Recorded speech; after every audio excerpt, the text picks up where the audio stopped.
magacaygu Cabdullaahi Cabdi Jaamac waxaan salaamayaa beesha Hawraarsamo meel kasta oo dunida ka joogaan. Assalaamu calaykum waraxmatullaahi wabarakaatuh. walaalayaal waxa weeye walaalkii aftirkiisa markaan dhageystay waxa weeye beesha iidow wax muran aftirkeeda kama jiro, beesha Maxamed Saleebaanna wax muran kama jiro. waxaan rabaa inaan ka hadlo beesha aadan Saleebaan Faarax aadan buu dhalay, wiil maday ah oo Faarax aadan la yiraahdo dhalay. Faarax aadanna waa 5 buu dhalay. 5ta waxa weeye weydow Faarax, Hildiid Faarax, Fardax Faarax, Wacays Faarax, Kalaxu Faarax. 5taas weeye 6 maaha waa 5. waxa weeye reen naxar aftirkooda iyo arrimahooda wax qalad kuma jiro. meesha qaladka ka taagan yahay waxa weeye beelaha kala 4ta kala oo aadan Saleebaan weeye. markaan ku horeeyo Fardax Faarax waa nimanka aadan Saleebaan ama Faarax aadan ugu laandheersan weeye 12 raayood oo raayda u yar ninku markuu soo aftirsado oo 9 ka soo tirsanayo weeye. 12 raayood isguursanaysa weeye. gobolka Gadana ma joogaan, dhulkan Itoobiya dhexdiisa ku jiraan. waxa ku xiga Hildiid Faarax inta badan Hildiid Faarax reer Urmaax inta badan u yaqaanaan waxa weeye Qayliyo Urmaax, Faarax Urmaax, Muuse Urmaax, Maxamed Urmaax, Wacays Urmaax, Cali Urmaax, Naalaya Hildiid iyo Sharmaalka Hildiid. 8daas raayood weeye. Hildiid Faaraxna waa 8 raayood. Wacays Faarax waxa weeye reer Colow baa loo yaqaanaa. ayaguna waxa weeye Maxamed Colow, Axmed Colow, Cabdi Colow weeye. 3 raayood weeye. 3 raayood waan sheegay.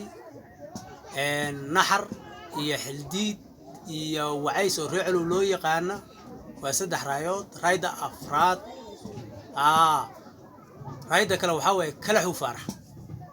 Kalaxu Faarax dagaaladii sokeeye ee gobolka Gada beesha Hawraarsamo ay ku furutay yaa lagu laayay. qabiilaha hadda maxaan ku irahaaye mag bixin karta ama qaraanka meesheeda kaga jirto oo maxaan ku irahay qabiil weeyo. reer Cali Ilay baana looga yaqaanaa gobolka Gada waxa weeye Kalaxu Faarax. 5 weeye saan ku sheegay aadan Saleebaan waa 5, Faarax aadan waa 5.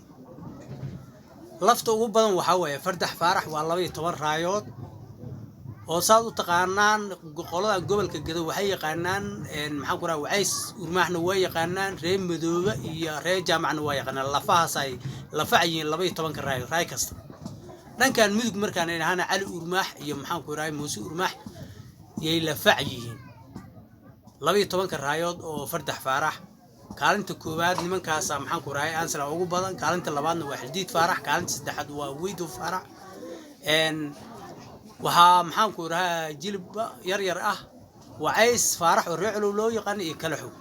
Wacays waa 3 raayood oo isguursato waay. Kalaxuna waa 1 raayo oo qaaraanka ku filan hadda oo magta xibinteeda ka gasho weey.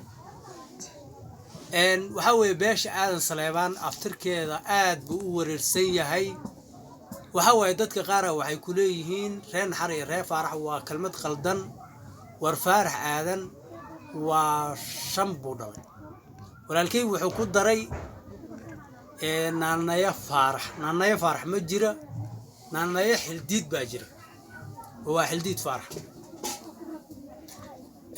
saas weeye facaada aadan Saleebaan.